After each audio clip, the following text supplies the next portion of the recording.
1918, a British soldier had Adolf Hitler in his sights. He lowered his weapon. He let him walk away. That soldier's name was Henry Tandey. He was the most decorated private in the entire British Army. He had killed before. He was willing to kill, but not this man, not like this. It was an act of mercy. It was the worst decision in human history. And he wouldn't find out for 20 years. It's September 1918. World War I has been burning for 4 years. Tens of millions of people are dead. The trenches stretch across the face of Europe like open wounds that refuse to close. But something has shifted. The Germans are retreating. The Allies are pushing. After 4 years of almost no movement, the front line is finally moving. The war isn't over, but everyone can feel that it's ending. Henry Tandey is 27 years old. He's been in this war since nearly the beginning. He's fought at Ypres, at the Somme, at Passchendaele, places that will live in history as some of the most brutal battlefields ever recorded. He's still alive, somehow. By September 1918, he has been wounded 3 times. He keeps coming back. He is not a famous man. He is not an officer. He is a private soldier, the lowest rank in the British Army. The kind of man who does what he's told, goes where he's sent, and hopes to make it home. But in 1 week, one single week in September 1918, Henry Tandey will do 3 things so extraordinary that the British Army will give him 3 of its highest honors simultaneously. The Victoria Cross, the Distinguished Conduct Medal, the Military Medal. In 1 week, that almost never happens. Henry Tandey is not a man who hesitates. He is not a man who flinches, which makes what happens next so hard to explain. September 28, 1918. The Green Howards Regiment is advancing near a small French village called Marcoing. The fighting has been brutal. The Germans are falling back, but they're fighting as they go.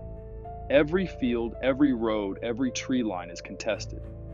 Tandey's unit pushes through. And then, in the smoke and the chaos of the advance, Tandey sees him. A German soldier, alone, wounded, stumbling, not fighting, not a threat. Just a young man trying to get away from a battle he has already lost. Tandey raises his weapon. He has a clear shot. The soldier doesn't run. He doesn't beg. He just looks at Tandey, exhausted, beaten, waiting. And Henry Tandey, the man who had survived 4 years of the worst war in human history, the man who would be decorated 3 times in a single week, the man who had never hesitated before, lowered his rifle. He couldn't do it. Not like this. Not to a wounded man who couldn't fight back. He let him go. The German soldier nodded. Some accounts say he gave a small gesture of gratitude and disappeared into the smoke. Tandey never learned his name. He probably never thought about him again. The war ended 6 weeks later. Henry Tandey came home to England. He tried to put the war behind him. He went back to ordinary life, working, getting older, carrying the usual weight that soldiers carry when they come home from something like that. The man he spared was gone, a face in the smoke, one of thousands. Years passed, then a decade, then 2. The world moved on. And then 1933 happened. A man named Adolf Hitler became Chancellor of Germany. Tandey watched the news like everyone else. Watched Germany rearm, watched the speeches, watched Europe hold its breath. He had no reason to connect any of it to a muddy field in France 15 years earlier. He had no reason to connect it to himself at all. 1938. British Prime Minister Neville Chamberlain travels to Berchtesgaden in Germany to meet with Adolf Hitler. He is there to negotiate, to find peace, to prevent another war. He is shown into Hitler's private study, and there on the wall is a painting, a print of a work by the artist Fortunino Matania, a scene from World War I, a British soldier carrying a wounded comrade through the ruins of a French village. The soldier in the painting is Henry Tandey. He had posed for it after the war. Hitler points at the painting, and he says, "That man came so near to killing me, that I thought I should never see Germany again.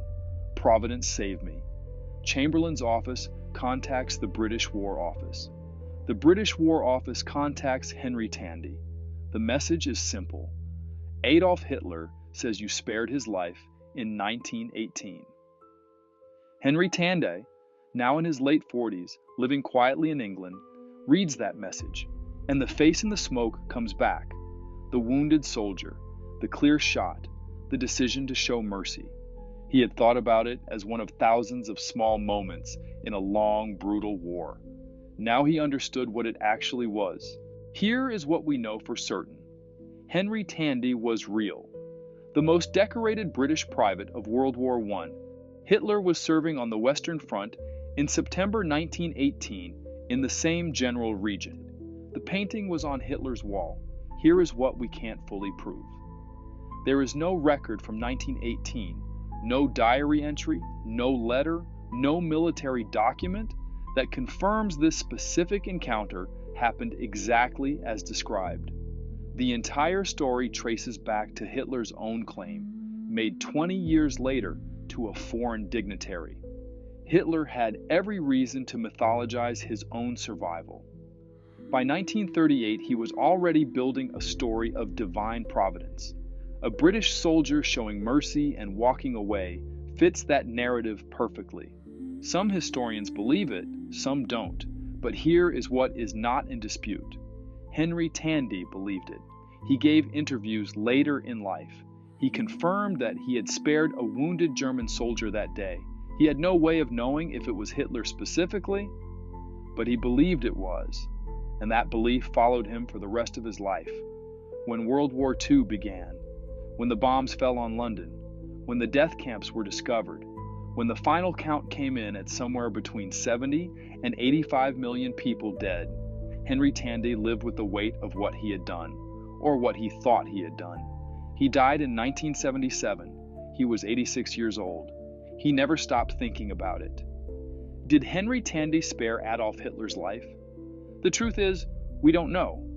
But for the rest of his life, Tandey lived in a world where millions of people believed he had. And that's a burden few people can imagine. Because history isn't always about what happened. Sometimes it's about what might have happened. And sometimes those are the questions that keep you up at night.